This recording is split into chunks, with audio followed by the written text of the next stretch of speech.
ബന്ധമെന്ന് സംശയിച്ച് തീവ്രവാദ വിരുദ്ധ സ്ക്വാഡ് കസ്റ്റഡിയിലെടുത്ത മലയാളി യുവാവിനെ കൂടുതൽ ചോദ്യം ചെയ്യും. തിരുവനന്തപുരം വിമാനത്താവളത്തിൽ നിന്നാണ് ഒരാൾ കസ്റ്റഡിയിലായത്. ഇയാളെ കൊച്ചിയിലെ തീവ്രവാദ വിരുദ്ധ സ്ക്വാഡ് ഓഫീസിലേക്ക് എത്തിച്ചു. നിതിൻ സേവ്യർ വിശദാംശങ്ങൾ നൽകും. നിതിൻ, എന്ത് സാഹചര്യത്തിലാണ് ഇയാളെ അറസ്റ്റ് ചെയ്തത്? ഇയാൾക്ക് IS ബന്ധമുണ്ട് എന്ന് ഇപ്പോൾ സ്ഥിരീകരിക്കാൻ കഴിഞ്ഞിട്ടുണ്ടോ? ആരൊക്കെയാണ് ഇദ്ദേഹത്തെ ചോദ്യം ചെയ്യാൻ പോകുന്നത്? എന്തൊക്കെ സംശയങ്ങളാണ് നിലവിലുള്ളത്?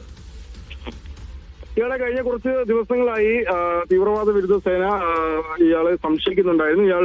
ഇയാളുമായി ബന്ധപ്പെട്ട ഫോൺ രേഖകളടക്കം കോളുകളടക്കം പരിശോധിച്ച ശേഷമാണ് ഇന്നലെ തിരുവനന്തപുരം വിമാനത്താവളത്തിൽ വന്നപ്പോൾ ഇയാളെ കസ്റ്റഡിയിലെടുക്കുന്നത്.